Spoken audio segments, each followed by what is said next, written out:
গোয়ালিয়রে ভারতের বিপক্ষে টি-20 সিরিজের প্রথম ম্যাচ দিয়ে বাংলাদেশ দল সাকিব আল হাসান পরবর্তী যুগে প্রবেশ করতে যাচ্ছে। তাই তো বাংলাদেশ দলে অভিজ্ঞতার কিছুটা ঘাটতি পড়বে, সেটাই স্বাভাবিক।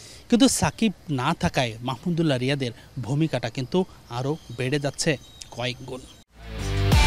একমাত্র ওয়ালটন এসি দিচ্ছে 1 বছরের রিপ্লেসমেন্ট গ্যারান্টি এবং কম্প্রেসারের 10 বছরের গ্যারান্টি।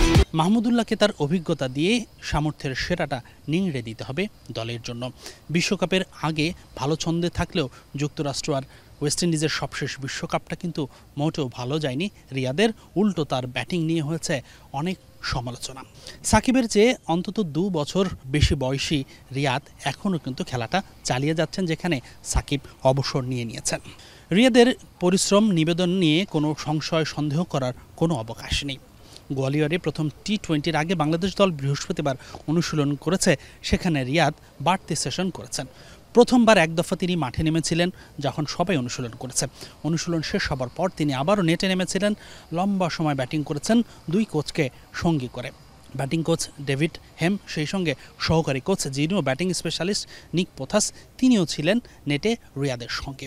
দুজনই লম্বা সময় ব্যাটিং করেছেন। রিয়াদের বিভিন্ন শটসে কারেকশন এনেছেন।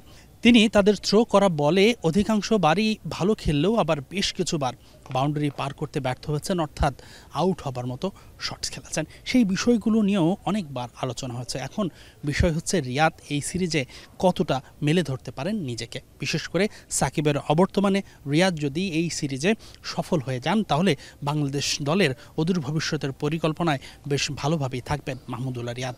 কিন্তু বিশ্বকাপের পর এই সিরিজেও যদি রিয়াদ ব্যর্থ হন, তাহলে বিতর্কতা বা তাকে নিয়ে সমালোচনাটা বেড়ে যাবে কয়েক গুণ। তাই তো এটা বলাই যায় ভারতের বিপক্ষে টি-20 সিরিজটা অনেকটা অগ্নি পরীক্ষা মাহমুদুল্লাহর জন্য। ব্যাটে বলে দলের জন্য অবদান রাখলে তিনি হতে পারেন হিরো, আবার না রাখতে পারলে জিরো।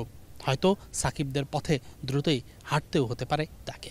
হাসিনুর রহমান, যমুনা স্পোর্টস, গোয়ালিয়র, ভারত।